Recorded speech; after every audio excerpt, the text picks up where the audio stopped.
Welcome back, listeners, to another year and another anniversary episode with my good friend Daniel.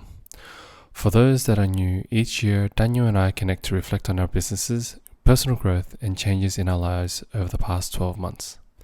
It's always enlightening and motivating to see how much can happen in just 1 year's time, and this year has been no exception. From new ventures, challenges faced, skills gained, and outlooks shifted. In this episode, we cover handling the pandemic aftermath on our businesses, the continued rise of AI, thoughts on time management, setting healthy boundaries, unwinding, and self-care, and what new directions we see unfolding in the year ahead. There are plenty of takeaways for entrepreneurs and individuals alike. So whether you need a dose of inspiration, want to implement better systems and routines, or learn how to care for yourself and your time better, there will be something for you here. Daniel's wisdom and perspectives are invaluable, and I'm grateful for another year of friendship and mutual growth. I hope you enjoy this deep dive into the ever-changing landscape of business, mindset, and life. Let's jump right into our 3rd year anniversary episode together. Hey Dan, my man, welcome back to another 3rd year anniversary together. Yeah, wow. Good to be back, man. Good to be back. How crazy. 3 years? Yes, 3 years. That's man. wild. 3 years. Each year we've done a check-in episode with 3 each other, years. 3 years. updating each other, what's been happening over the past year, Yes. what's been good, what's been bad, Yes. what's been happening. And so here we are. Good to be back, man. Good to be back. Good to be healthy. So we check in on a regular basis, so we know how each other are and stuff like that. Correct. But for the people who listen in, they're not so sure what's been happening in our lives. I'm going to kick off with, let's look at your past year, particularly in business. Yeah, okay. What were some of your key goals or focuses over the past year? What went well? What challenges came up for you? Deep and heavy straight away. Wow. Great question. Man, the goal was regrowth, to be honest. After the 2 years that preceded this one, we had a horrible time. And my goal was essentially to reestablish myself within my business and reestablish the brand within the little sphere that it exists. I'm not sure we've reached those goals as to how I wanted them to be reached, but that's down to many different factors. Not to mention that I believe that we're only now feeling the true extent of what society looked like for the last 2 years. Yes. So now so very quickly it's become a year of refocus. Yes. I think and evolution. Funny because that's what it was supposed to be, but it didn't quite work out that way. Yeah. Yeah, I hear you. I think a lot of businesses are going through that after effect, or the true effect of COVID after that 2-year period, Yeah. where Yeah. now a lot of people are feeling it. There's no more financial incentives. There is no more No. grants, no more money flowing around.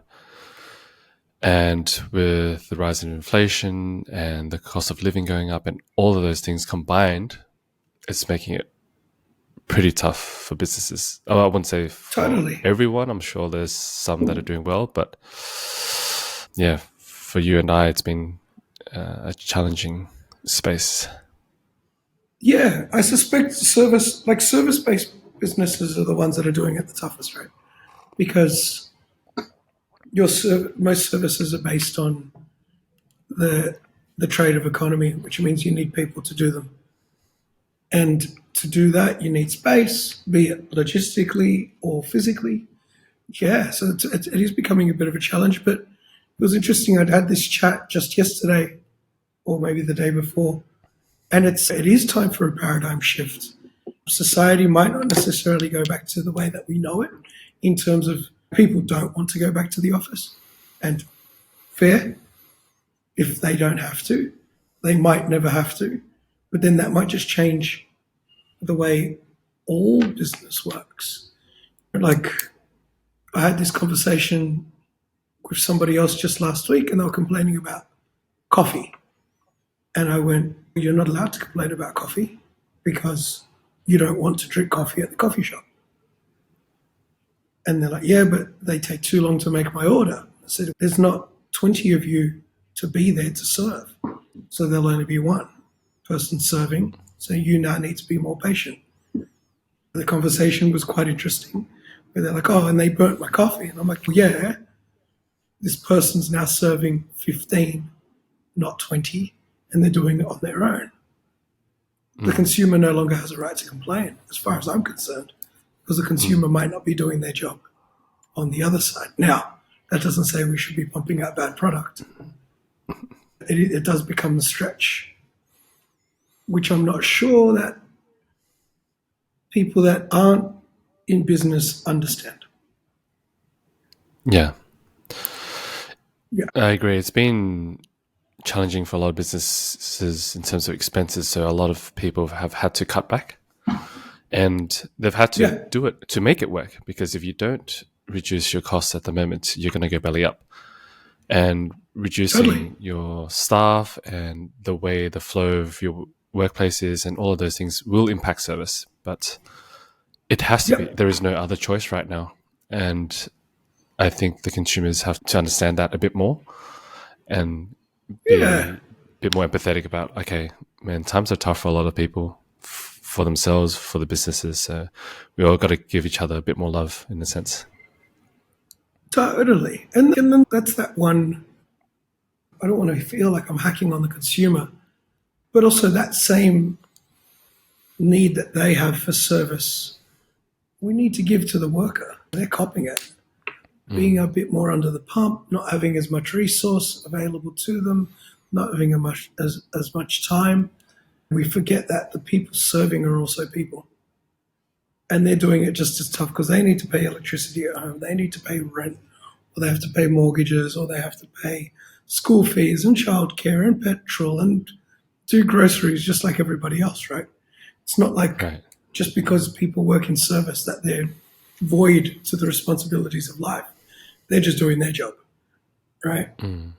Yeah, it's really interesting. What I'm feeling, that there's never been a greater divide between people that work in service and then people that work in, we'll just say corporate, for lack of a better term. Because you've got the people that work at home, seem to live by their rules, which is completely great. And then your people that work in service seem to work by the old rules. Like, you will never be able to have a restaurant that doesn't serve food live. Yeah. So it doesn't work. So yeah, it seems to be, it's quite interesting to feel this misunderstanding of modality. Yeah, but again, like, I'm not here to say anything needs to change. I've just got to change the way I do things. Because I did point this out to somebody. Yeah, if it works for you to work from home, then I'm just not going to work for you for 4 days a week. And they're like, what? You have to? I'm like, no, I don't. I'll just work 3 days a week. And I'll do 2 days a week from home. Oh, but that inconvenience me. That seems like it's your problem. The convenience of service needs to be taken back as well. What's the positive twist on all this? Exactly what I was about to say. What is going well? Yeah. Oh, man, lots. Like, lots. It's weird. The personal mental study that I've taken on for a while now, which you know is about resetting mindset and time. And so, again, these are always conversations that I have. And I was shown last night like a demo of a AR VR app called Whist. And it was about how you can go and look into your memories, right? Using your Quest, like your Meta Quest or the Apple Eye or whatever. And I was like, I couldn't think of a more horrible program in my life. And people are like, what? Well, this is horrible. Like, why would I want to do this? And they're like, oh, to go back over your fun memories. And I said, they're gone. I'm not interested. And they said to me, well, don't you sometimes wish that you could relive memories with your friends? And I'm like, no, not at all. Never. Because I found, even myself, if you spend too much time thinking about the past good times, you forget that you're given the option to make new good times. Mm. So I'm like so much more interested in what I'm going to achieve tomorrow than what I achieved yesterday because I can't take that back. I can't do that project again. I can't charge that invoice again. I can't go back in time. This isn't Back to the Future. I can only go forward because time doesn't stop, right? And so using that variable, I'm like, all right, yesterday was yesterday, tomorrow's tomorrow, right? So let's just keep going. Let's keep moving forward. And also, it feels a little bit weird to be in an app that makes you feel like you're dead. So I'm like, I wasn't about it. I was like, yeah, this is completely out of my wants or needs. So, what's your process of this mental reframe that you feel like it's been helping you? Stop. Like when you go into all that, stop, go for a walk. Like stop. Biggest mistake is not stopping because if you don't stop, then you can't change your frame of mind. So just stop completely. Get up, go get a coffee, go to the bathroom, walk around the room. Like just get away from whatever you're doing at that exact point in time. And if possible, immediately. Right? And then the first two questions is cool, what am I feeling? And what can I do right now that's going to change what I'm doing? What's the easiest win? Yep. And the easiest win is stopping, right? So by doing that, just that simple, we've both read a lot of books and all this, and I'm really bad. I was thinking about this morning, knowing that this conversation was going to happen. And I'm really bad at remembering who said what and how they said it and which book. I've always been terrible at referencing.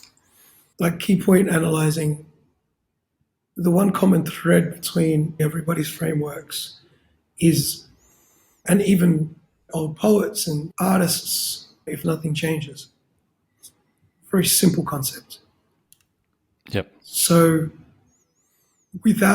if you just stay in your environment and you're feeling average, you're going to keep feeling average. This isn't rocket science. If it's hot outside, go inside. If you feel like you're drowning, get out of the water. Now, that often sounds a lot easier than it is. But the one thing that you can always do is put 2 feet on the ground and go for it. Yeah. So that's always like, it has been my process most recently. How about you?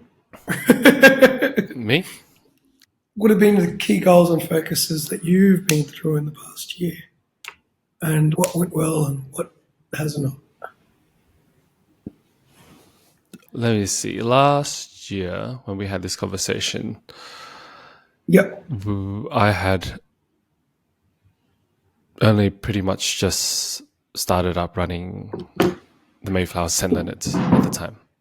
Yes. It only just started in its first quarter. And then we pretty much wanted to blow it up from there and get the restaurant running and all those things. Yep. And since then, it's been a massive learning process, a massive learning curve. Because my background is the cafe background, right? And what we opened in St. Leonard's was a cafe restaurant. And the restaurant game is a different beast. Evenings, and not only that, we're trying to do an all-day dining, which is a morning to night, which is a double shift, 2 shifts, day and night. Which is enormous, right? Yeah. And challenging with staff, cash flow, all these things combined. Teams coming in and out, changing menus in and out, finding our feet, finding what model works for us in a new location, a new demographic, in a new geographic. It's a lot. It's been a lot. However, I think we found our feet. I think we found what model works and where we can shift our focus. And we've had to scale down compared to what we were doing before. When we first started off, we wanted to do a casual fine dining space. Pretty much, we had eight chefs in the kitchen.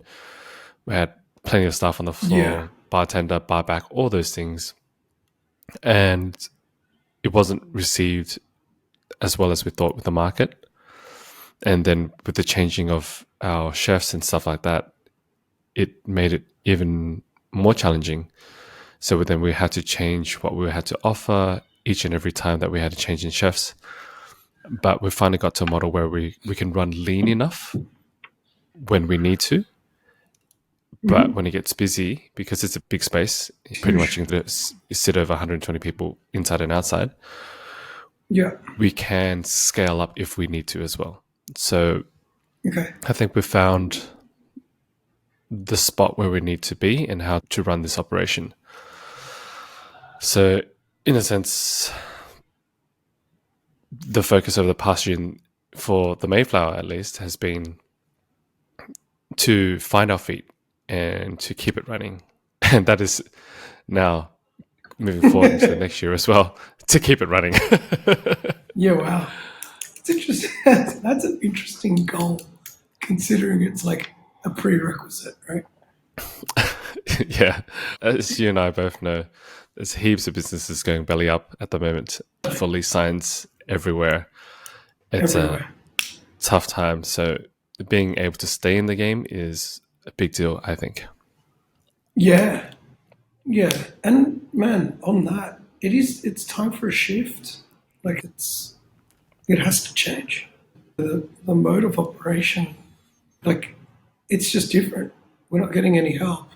So you're running an operation. Most retail and service operations are running on a 3-day week, but you're paying 7 days worth of bills, which is, yeah, it's quite interesting. I never thought it would come to this, but it's obviously where we're at. Yeah, talking about change, some world news that's changed dramatically over the past year since we last caught up is, well, last year we were all about NFTs and crypto, and that was a hot topic for us. And Totally. now, over the past 8 months or so, the rise in AI has been a really hot space, and that's changing up the game for sure. I know that you've been experimenting in that space. I know you've been A lot. researching and keeping up with Yeah. what's happening. What are you excited about in that space? What have you been using in that space? Let's get some thoughts from you. Let's get sturdy in there. It's an interesting space. You know me, I'm a realist, I'm a romantic, and then I'm a skeptic all at the same time. Right? Realist in that I like to understand what technology does. Romantic in that I love the crafts. And then a skeptic in that I've been yelling at people saying crypto wasn't going to work since it launched. And those same guys aren't talking to me anymore because it all fell apart. Even though the space is still quite strong, Yes. the house of cards did fall. Again, still to be seen. AI, as we know, has been around for what, 25 years, 20 years? The Google Learning Platform was built on AI. The whole Alphabet company as a framework is built on AI. That's why Google has always been stronger than all the other search platforms. The very basis of how it worked was smarter. Knowing that framework works is so exciting. I still don't believe that half the art created is art because it's not controlled and it has no resale value. Well, at least not until Stable Diffusion finds a way to pay Getty Images for their lawsuit. So I'm not convinced that's completely a thing.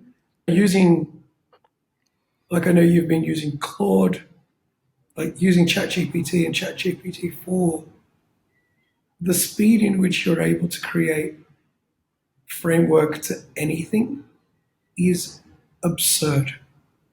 Opening those programs, it tells you very quickly that it's not there to emote or create feeling, but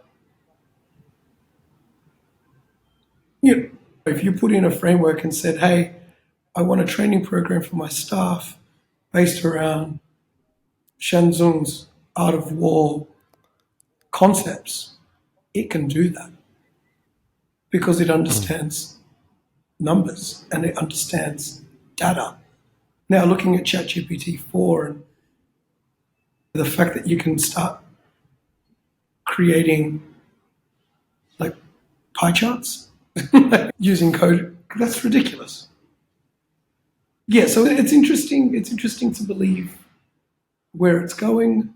I don't think it's the solution for life, obviously, but it can definitely give us beautiful frameworks on knowledge because data's there. If Google can do it, based on depending on the word you use, it'll tell you the millions of sources that it has available to you or to it, then AI will definitely then become a simple part of the daily process. Yeah. I believe I can see ChatGPT taking over as your in-ear Siri or your in-ear Google, and you'd be asking questions directly to the platform as opposed to typing anything anywhere. Yes. Yes. I think voice would be the next model for sure. Voice interaction. Totally right. Totally. Yeah, like I was playing around with Oasis the other day, which didn't do what I wanted, but that's okay.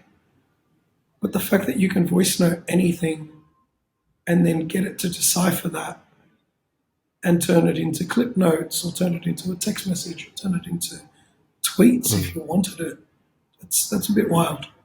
Yeah. Now, what does that mean in the long run? Your guess is as good as mine because it all comes down to user engagement. Has it improved your daily life, do you think, in a sense, in any way? I wouldn't say improved. Whether personal or work? Yeah. I can't say I've dived in deep enough to let it, if that makes sense. I'm probably still a little bit caught in my own routines, which has to change. But in terms of the work frameworks that I'm developing, it's totally improved.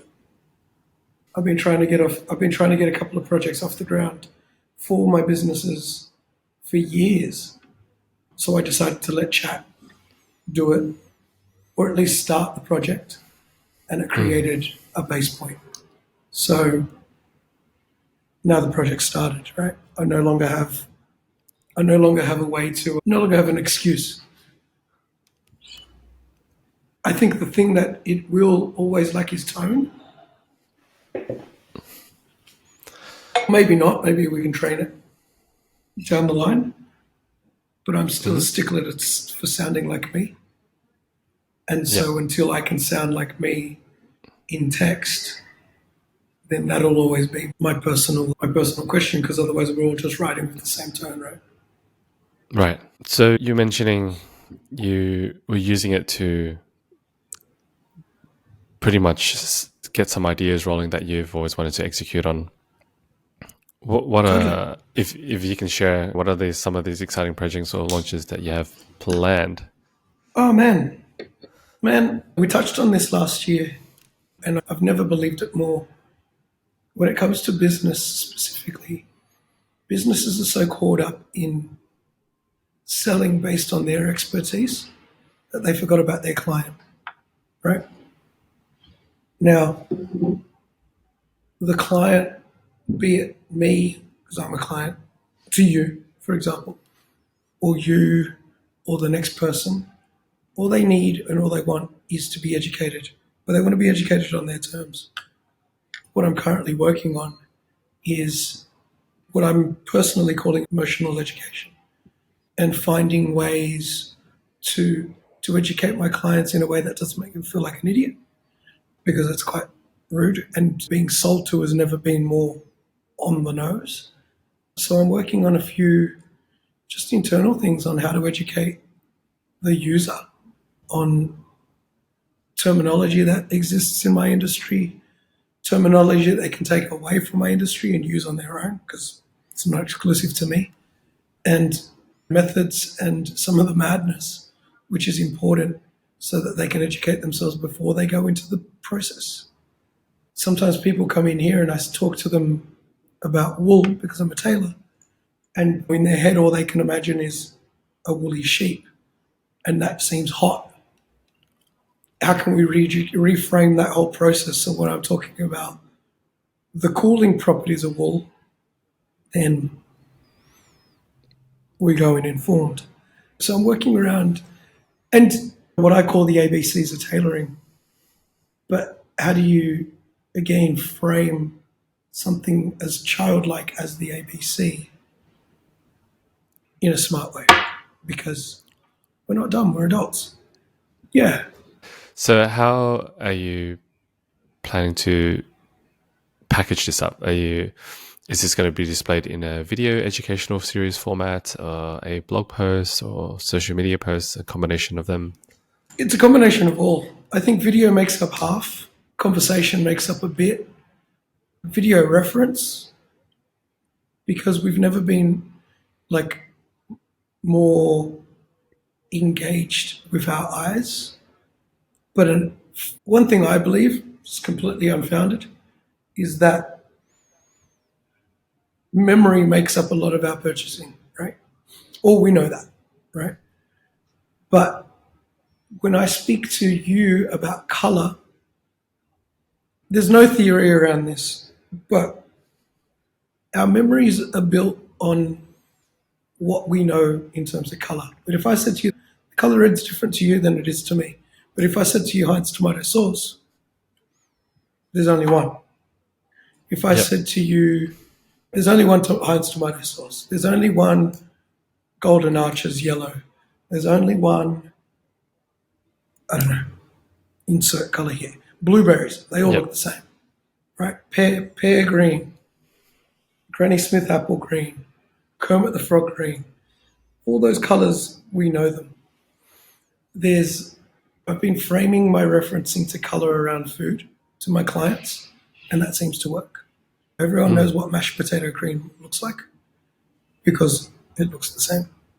So that's one thing I've been working on. And also the other memory that a lot of us is based on movies. We know core characters.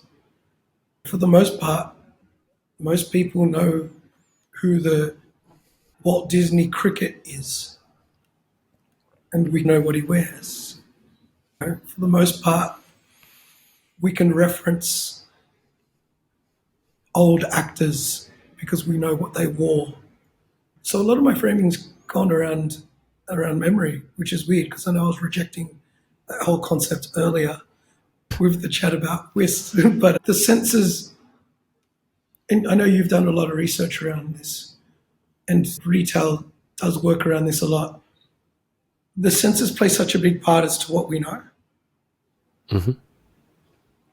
But often when we're packaging things, we forget to use that.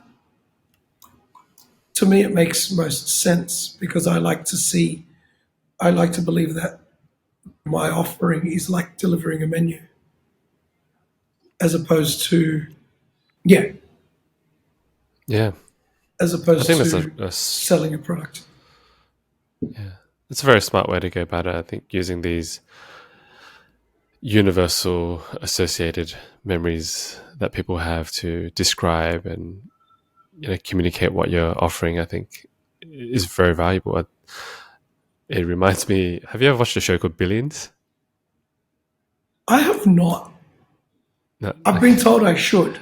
It's a pretty good show, but what I find really fascinating and interesting in that dialogue is the use of metaphors and references in their conversations is second to none.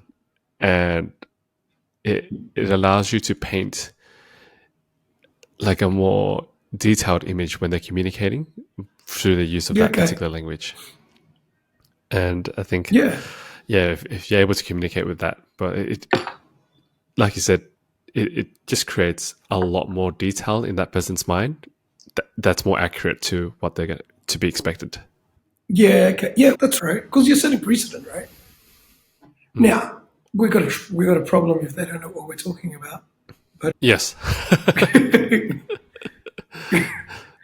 But one can only hope. One can only hope.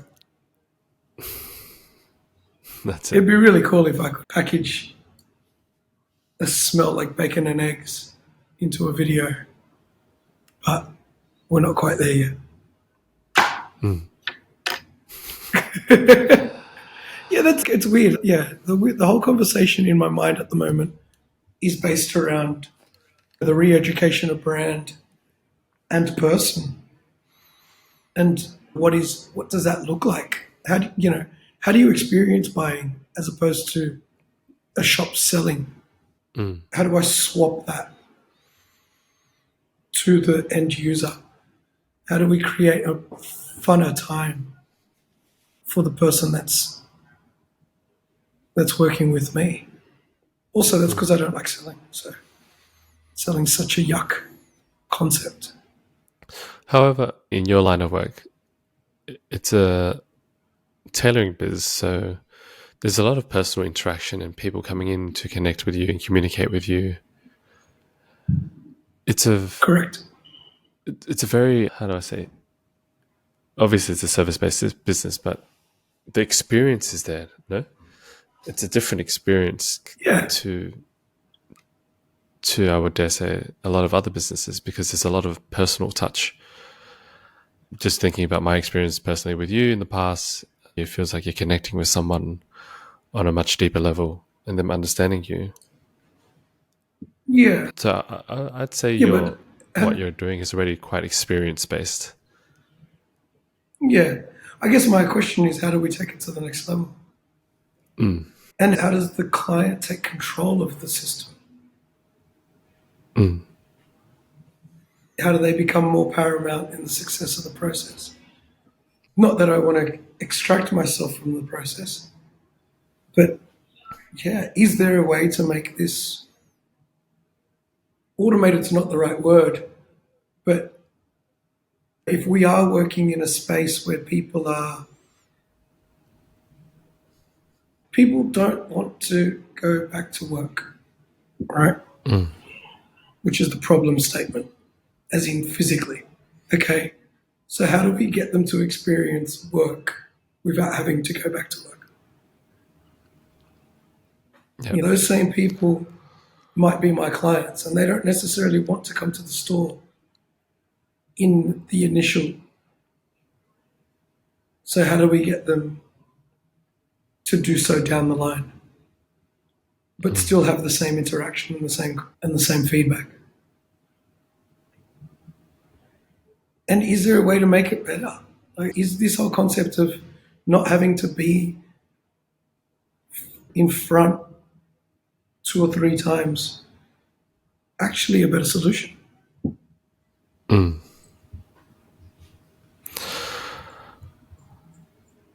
guess that's the challenge that you're working on, right?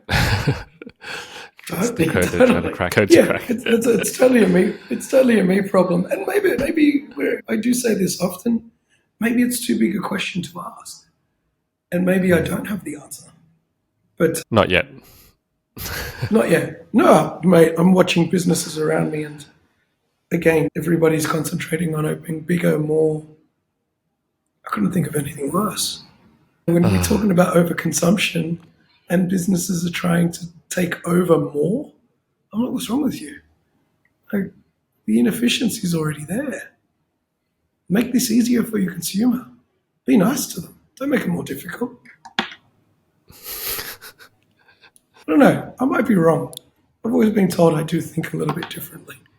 Yeah, how can I be more efficient and therefore provide a better experience to the client? I think we owe them. That's what we owe to the people, whoever they might be, current client, new customer, whatever. If the paradigm shift has happened, which we keep hearing it has, then I can't sit here asking for it to change back because it might never happen. So, what's the best way to adapt? In a way that works for everybody, because I'm still like wanting to do things my way. It can't always be skewed one way, because that way someone's compromising. Be it quality, service, price, whatever. But yeah, man, I don't know. I'm really interested in finding where this all lives and where it all sits together. And more importantly, can I do my whole job? That'd be great.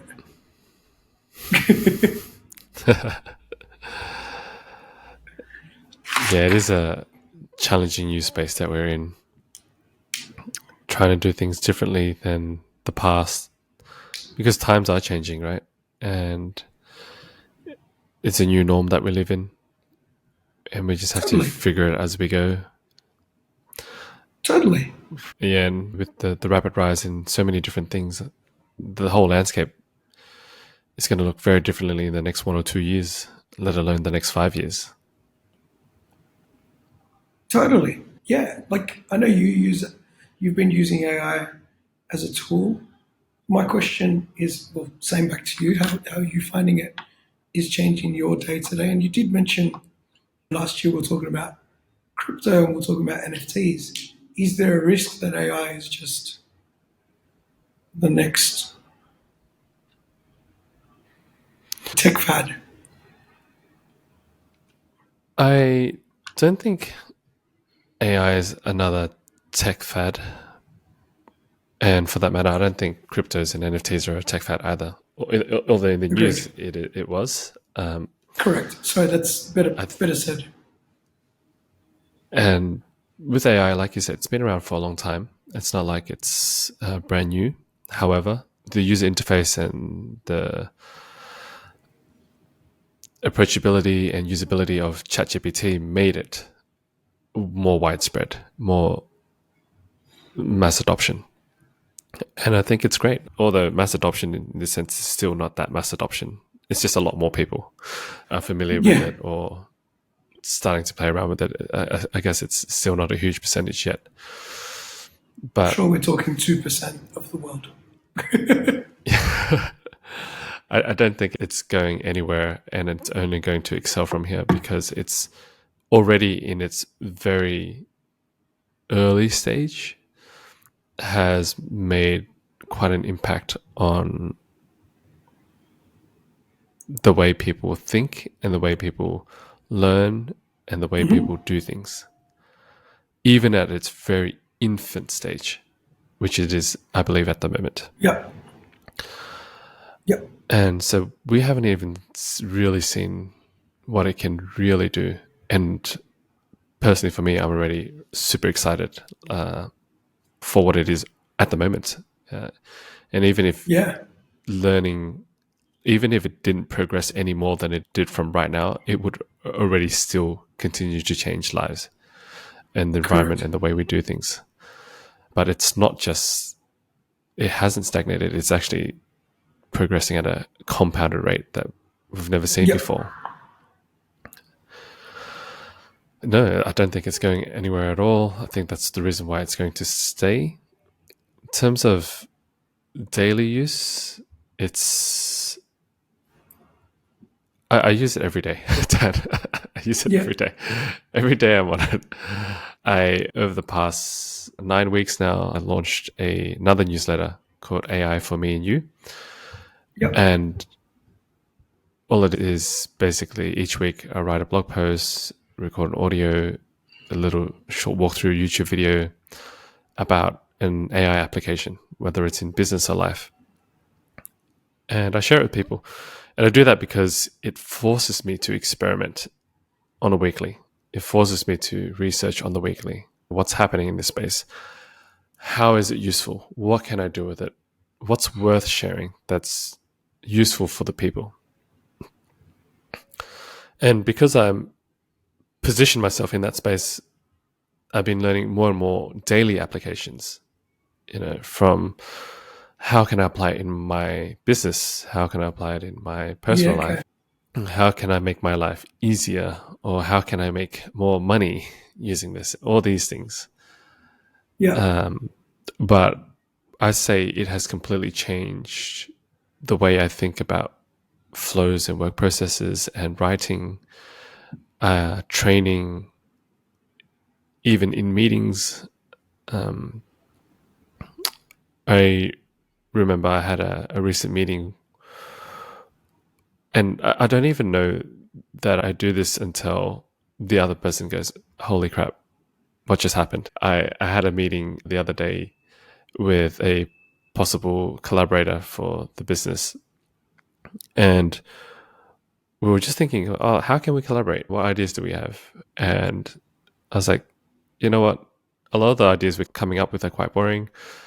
What Yeah. if we got some AI help?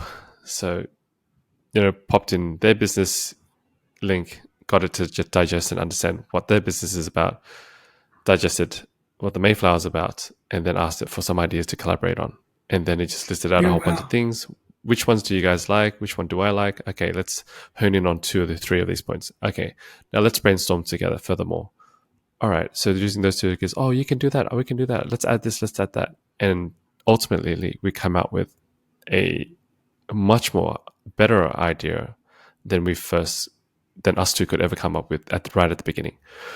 So Yeah. it's not verbatim in terms of just taking what ChatGPT said, but it's it giving us the ideas that we can expand upon together. And that tool used as a guide is very powerful. It really helps kickstart especially the inertia a lot of people experience at the beginning about what do I do next or what can I do. Yeah. Okay. Giving it that little push has been very helpful in my day-to-day process. Yeah. Okay. So, would you say that it kicks off your day-to-day creative process? Do you use it as Yes, tool like yeah, step two? Because obviously step one's writing a brief, right? And you can yeah, only write the brief. So step yeah. two would be give me 10 answers to this. So in terms of put it this way, I did a quick recap the other night. And I was like, okay, so I'm currently running 2 restaurants, two 2 newsletters, 2 podcasts, and running 2 breathwork meditation classes a week.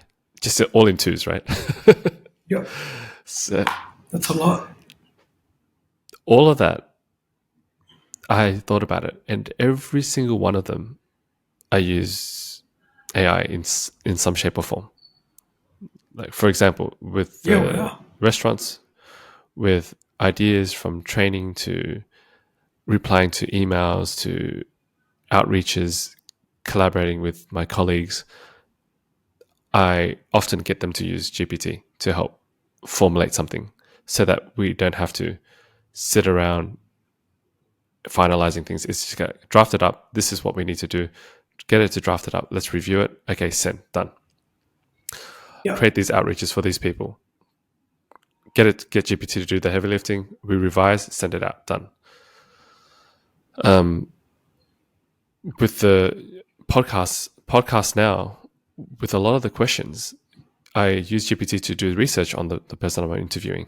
I actually use it to find who to interview, even, Really?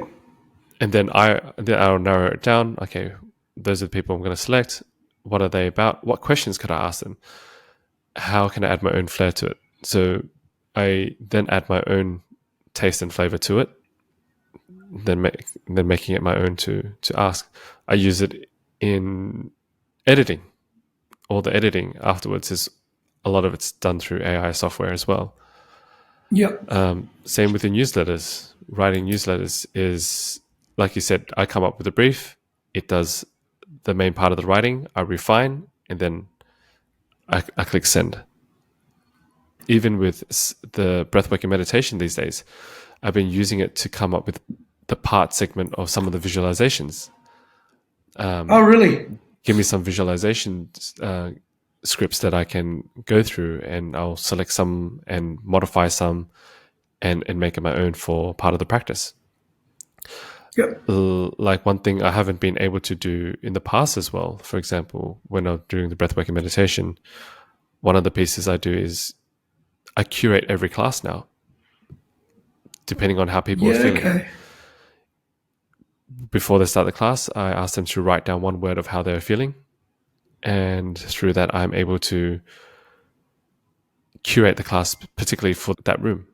Okay, I'll go, okay, if that's how they're feeling, this is the type of breath work I'll be more heavy on. If that's how they're feeling, these are the key words. These will be how I curate this new visualization piece on. And it's become a lot more customized practice rather than Yeah, okay. blanket practices. So that's how heavily AI has impacted my personal work and flow. It's touched on a lot of points, and this is just the beginning. So I feel like Yes. it's going to be a lot more heavier later. Yeah, okay. That's cool. Now, how do you feel like it'll be integrated into our day to day? In honest, apart from knowing that it'll almost be our eyes. I think eventually everyone will just have their own personalized Jarvis, Yeah, okay.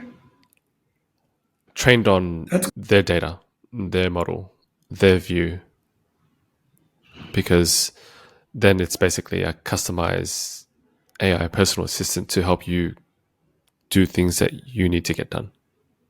yep. Sorry for anyone that And didn't get then, that reference. That's Tony Stark's mate.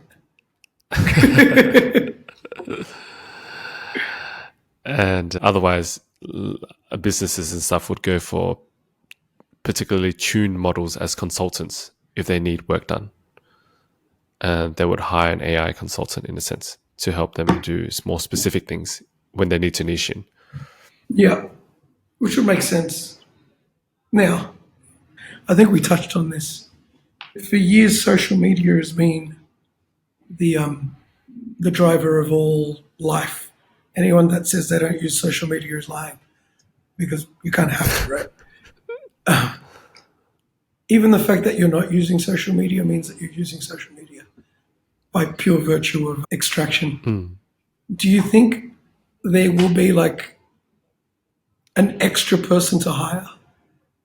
I think there's a lot of businesses. We're quite a small business, right? So we don't really consider this stuff just yet. But Yeah, like totally. we try to take it on ourselves. But I think larger companies are in a race to understand what's happening with AI. Like, how do we Yep. implement this? How do we get this done? And as you were talking about, social media has been a big driver in business. Like, it's been an essential arm, and then they've had to have their own essential departments, a social media arm that takes care of all that Yeah. stuff, or outsourcing it to contractors on a retainer, however you want to do that. But with AI, I think is going to be another part. You've been hearing this whole prompt engineering job title, and apparently they've been getting paid upwards of 300 grand, something crazy. And I think Netflix just released something they're looking for an AI person and going to pay 900 grand. It's some pretty crazy salary I packages out there. quit. Tell them I take it. So the roles are definitely rolling out for people to pick up, but it's going to be essential for a lot of these businesses to have departments of AI to implement and build and understand and make sure that the company is running as efficiently as they can and as productively Yeah. as they can with this tech. Yeah. It's interesting because it almost becomes like the very people that it's trying to replace are the ones that are still trying to teach it. Like we need the human to teach the tech, which is still teaching the human. It's quite cyclical Yeah. Like a lot of, because we're the dumbest part of it. yes. Like that we're the like again. I do not just play. I'm quite experimental in this space, and especially in art creation. I'm having the conversations, and they're like, "So that's art you created?" I said, "No, I'm not skilled enough to be the painter." And they're like, "Yeah, but you just created a painting." I said, "No, I didn't. No chance, no way in hell." Because technically, the image created is a reference point based on millions of painters Mm. in order to create. So it is the sum total of X amount of variables. Yep. So in the art creation space, the onus of the owner is quite different to, in the particular case that we're talking about, you're using it to put together a training module, right? Let's say Mm. it's in the health and medical space or the health and food space. Realistically, ChatGPT could just be referencing every single food safety manual that has existed across the modern time, across the whole world, right? Mm. Like it's Google on steroids, but we're still So controlling it, which is the funny part. Because we're the dumb ones. yeah, AGI is not really here yet. No, right? But yeah, it's this whole interesting space, and I'm curious to see the windfalls that will come out of this space as well. Yeah, okay. But do you see it in a positive or a negative?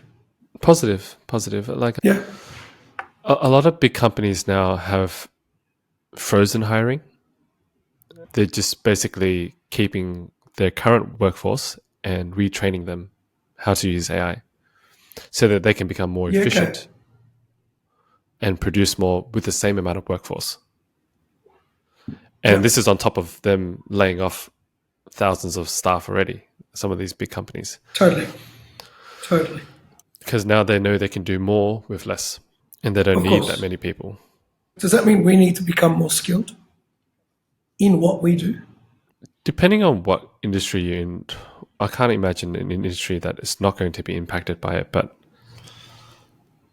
I feel like there's going to be a possible divide between people who understand how to use it and people who don't understand how to use it. Yeah, okay.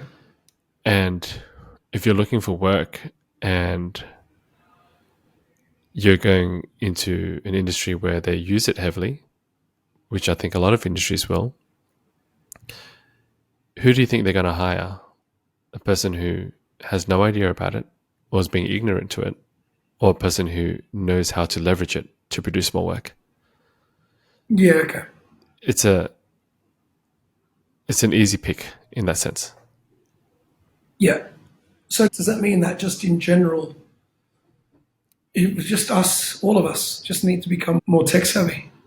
I guess tech savvy. Or does the I guess this technology need, like, adoption. does the technology need It's to work? Like I tried to use Google Notes as dictate the other day, which was done. Sorry, Apple Notes as dictate, which was done, but I just couldn't be bothered using ChatGPT. And what it threw back at me was pretty rudimentary, and it was annoying. And some of it, I'm like, I don't even know what I was saying, like, because it didn't pick it up anywhere near yeah. correctly, right? So there's, I better not talk badly about Siri. She might turn on me, but um, I reckon. By the way, I reckon Siri's going to get some serious upgrades soon. Siri's Jarvis, right? Siri's got to be Jarvis. Yes, She'll be the I mean that's smartest what one of all. we all hope. That's what we all hope. But Yeah, yeah, it's just different. Is a little different to all the other companies in the AI space at the moment. So they're heavily yeah, hiring AI researchers and trying to get on board and all those things. And I'm sure they'll come up with something amazing, as they always do. yeah, But I think the AI games they're more of a research company versus an engineering company. yeah. It's a different ball game. But yeah, anyway, a lot of these models are open source, so they'll probably adopt an open source model and then develop on it for their own thing. I That's think. true, right? Everything's technically free. How have you grown on a personal level over the past year? Or how will that impact your outlook and mindset? It's been another weird year, obviously, but the new one is the boundaries. You and I talk about that.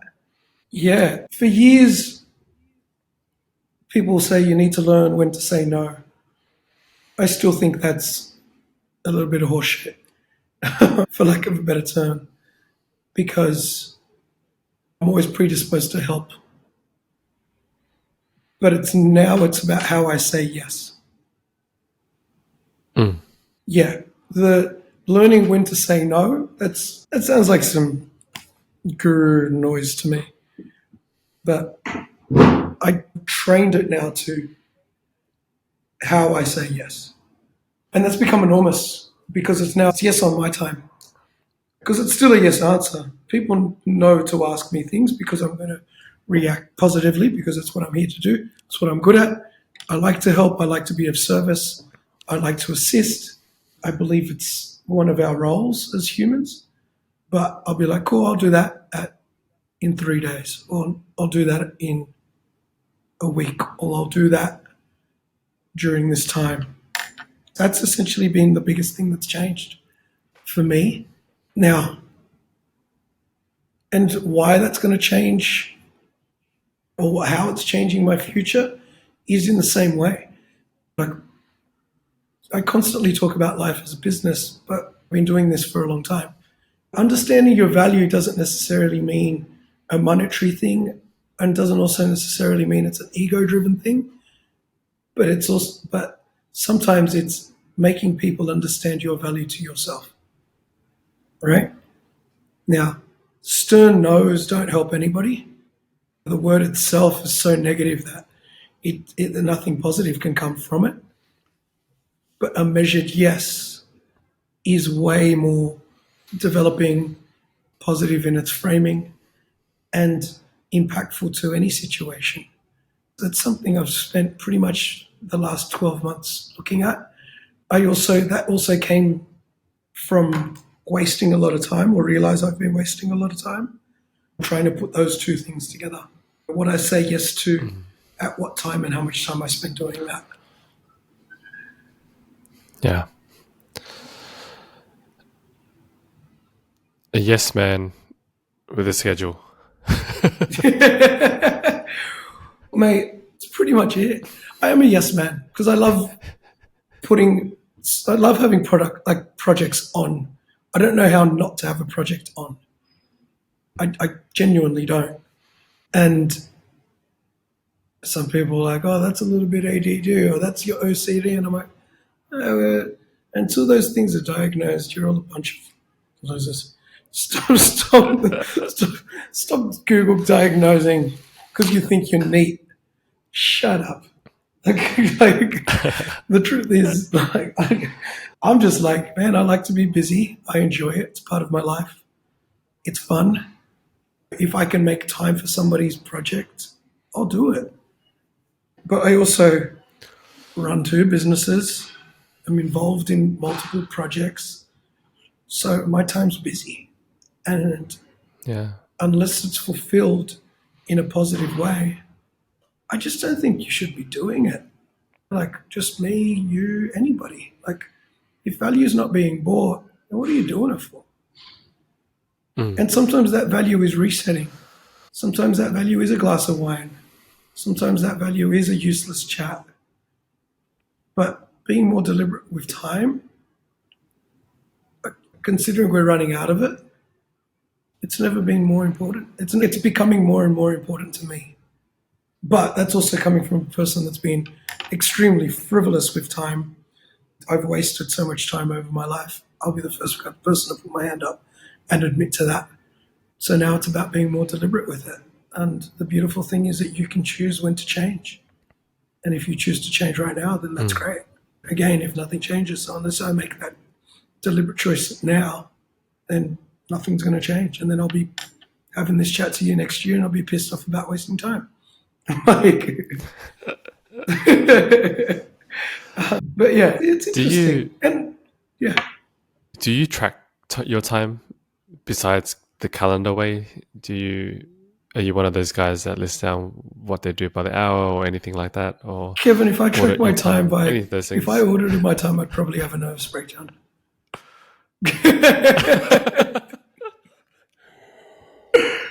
No, I don't.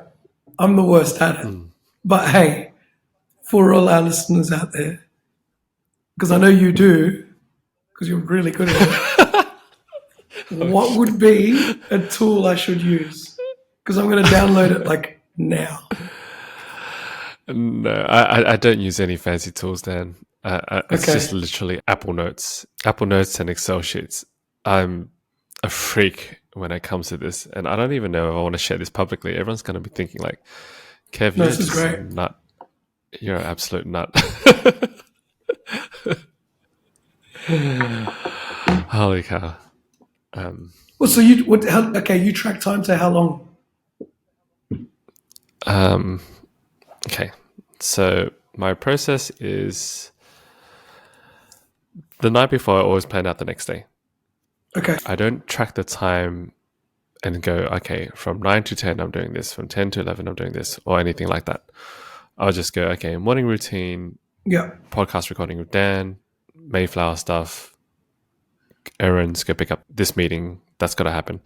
And it's just all blocked out all the way to the evening, meditation class, evening, like time with Ro, then evening routine, more reading, stuff like that. So that's just an overview, high level layout in terms of done every night before the day. But that gives me the direction. So I'm not jumping from left to right. I know what I need to do. And not all those tasks gets ticked off. Sometimes things get in the way, things go over time, and I'll have to cut things out to make it in time for the other things. Yep. However, recently I've been experimenting with a busy work audit. And this is something I got from a book called Automate Your Busy Work. And basically, I'm looking for ways or where I'm seeing where the inefficiency in my times are. So for the last 2 weeks, for example, I've been going, okay, when I say I'm busy, what am I actually doing during that time? Yeah. Okay, I'm busy now. So from the last 1.5 hours, I've been busy. What have I been doing?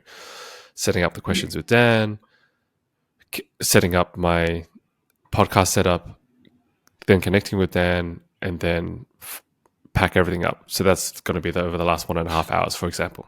And then my next busy period is Correct. I've got to go get this before I get to that saw, and then I'm going to have this meeting. So essentially, I'm just logging my on an hour and a half basis what that busy period looks like and what the workflow of that in particular looks like.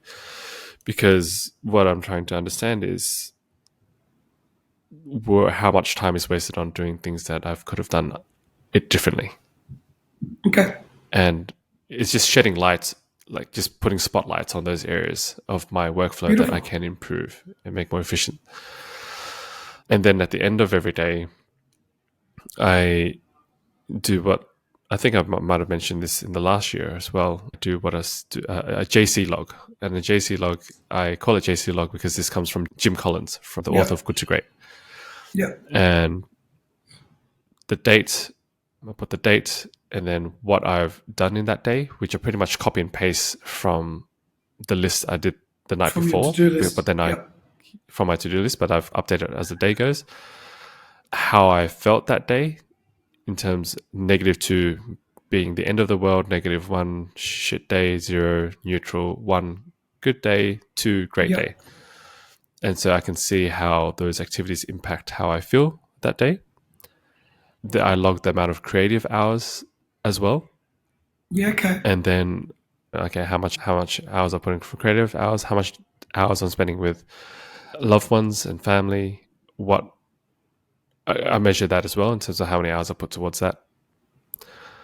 Because I want to make sure that I'm splitting time between creative work and time with loved ones. And so those are my 3 kind of hourly metrics. And then at the end of the week, I do a resources audit. So that's when I go, okay, I use the stats from my Aura ring, like the one you're wearing with you right now. Yep. What was my readiness score that week? What was my Give us a sleep score sponsorship, that week? Aura.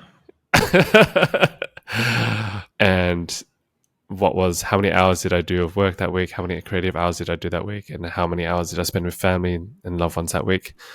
So then I know, okay, on a week-to-week basis, this week was really skewed up. This week I've spent all my time doing work and no time with loved ones, no time for creative work. What the hell was happening this week? Yep. My sleep was off.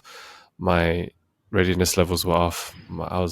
What threw everything off this week? How can I make sure that this doesn't happen Yeah, again next week? there's got to be something. Yeah. Yep.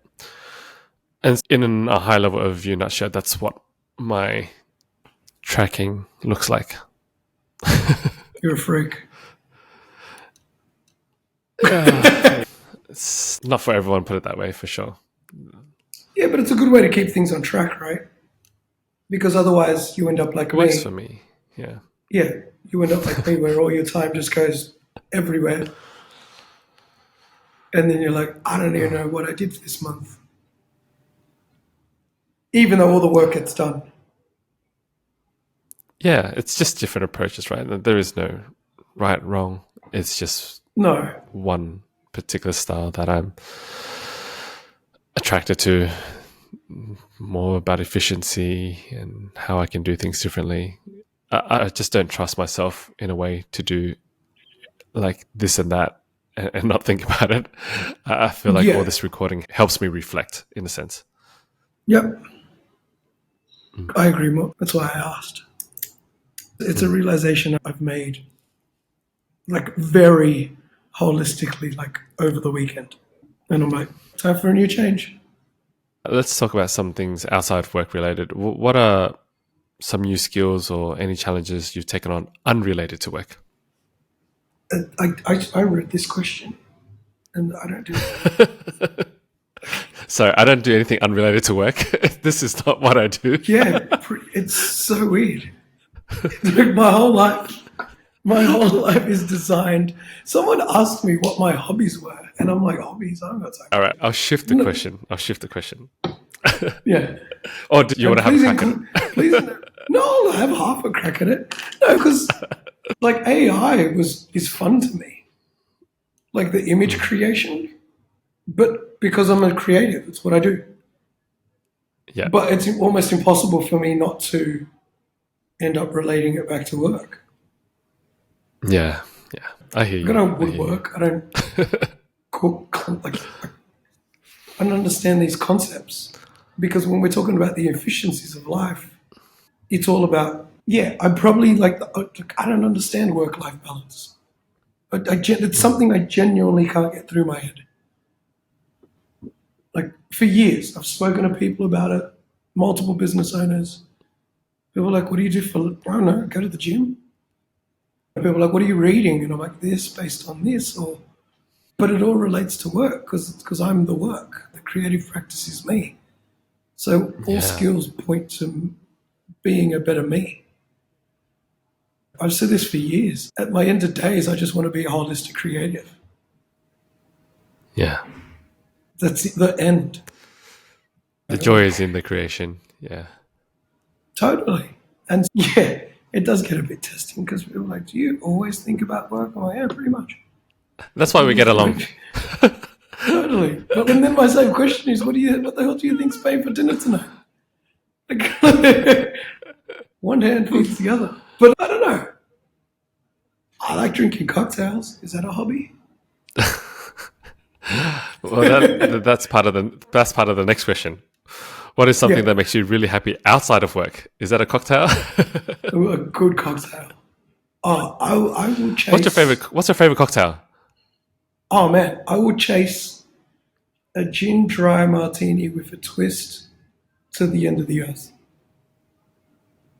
Yeah, like that's your drink, eh? Always, that's my drink. Has been for years. It started as a joke. Actually, no, it didn't start as a joke. It started because I thought it was cool, and I never understood it.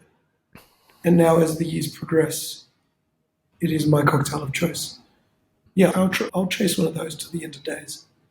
It's sharp. It's very deliberate. It is what it is. Like but when it's wrong, it's completely wrong. And I don't know. There's something interesting like me. Completely inappropriate when wrong, but when it's right, it's completely right. It's great. But yeah, I don't know. I'd like to make more time to travel or something. I don't know. I don't get it. I don't know. I got asked the other day if I'd like to go visit a tiny home, and I said no. Just give me more hours to think about what I'm not doing.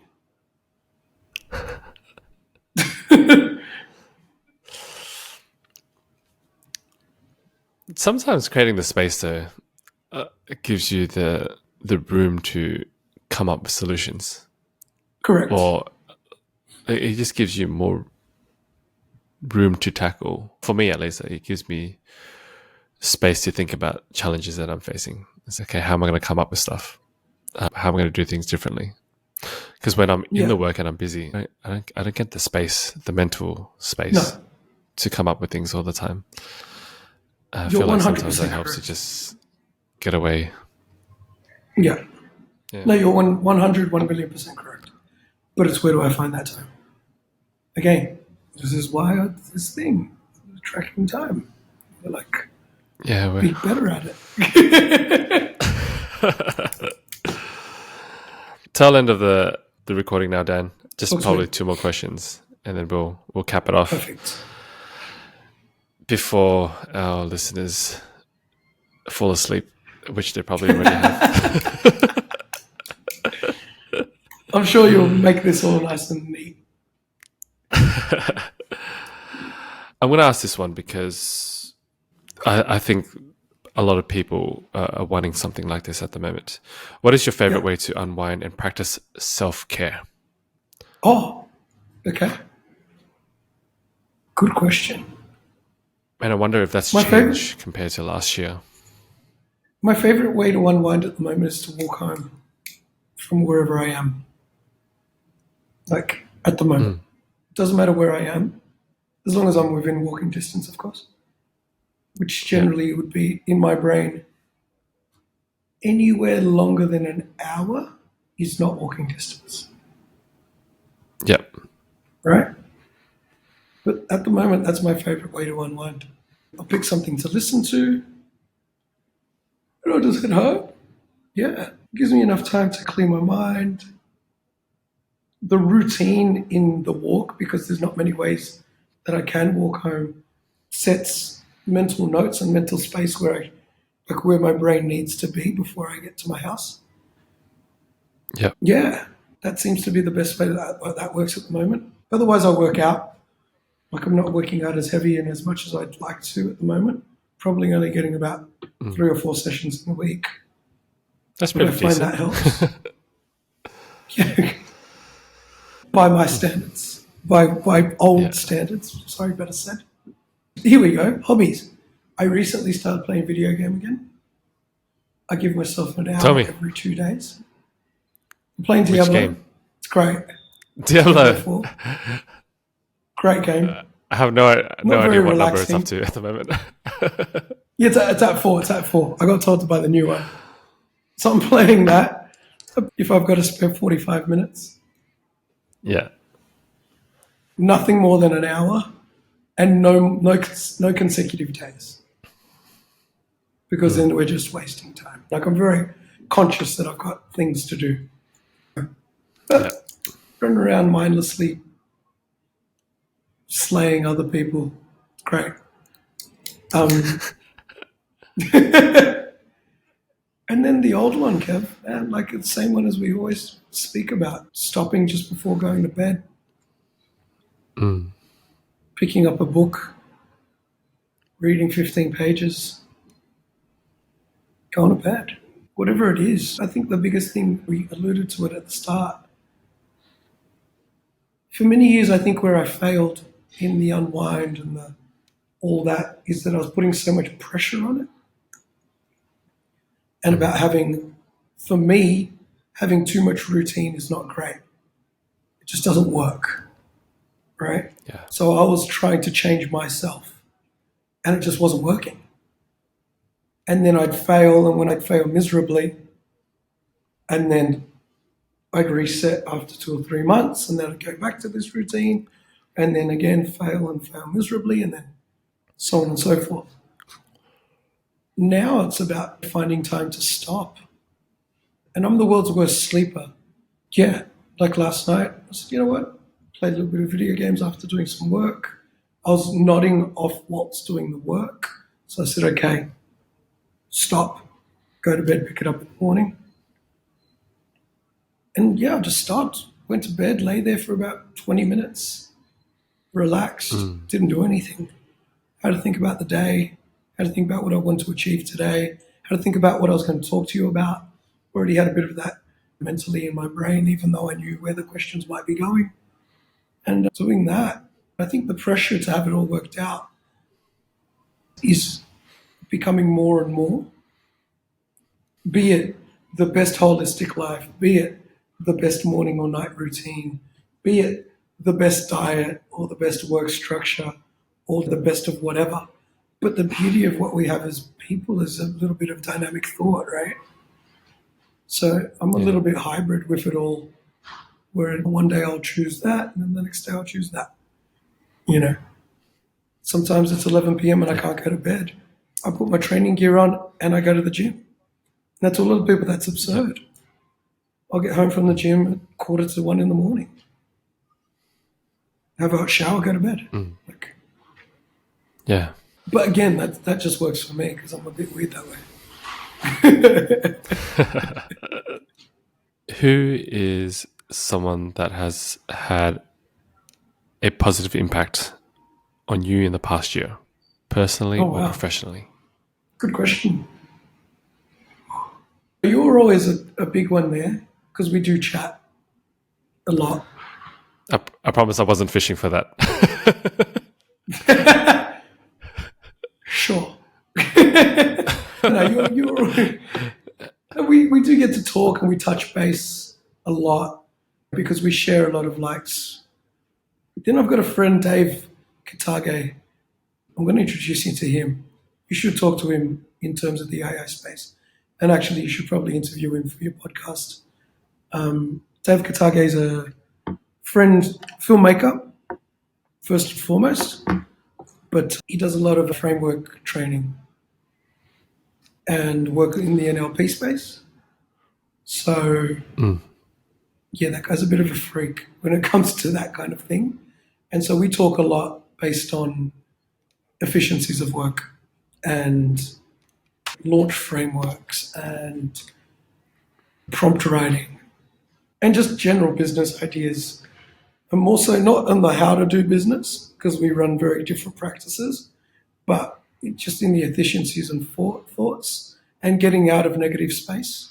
So he's been hugely influential in my year. Yeah, you should talk to him. He's a dude. Cool. Yeah. Yeah, hook us up. I'll definitely connect. I will. Yeah, I'm going to send you those deets. Yeah, link up with him, man. He's definitely worth talking to. Sometimes Thanks, man. Yeah, his prompt writing at the moment is, it's pretty next level. It's scary. Mate, before we wrap up for the day, was there anything that we didn't cover that you wanted to chat about?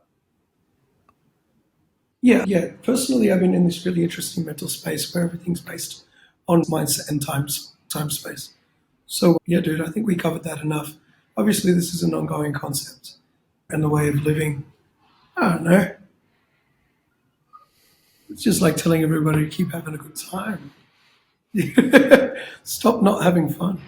Not having fun is lame. Have fun. Doesn't mean going out and getting drunk.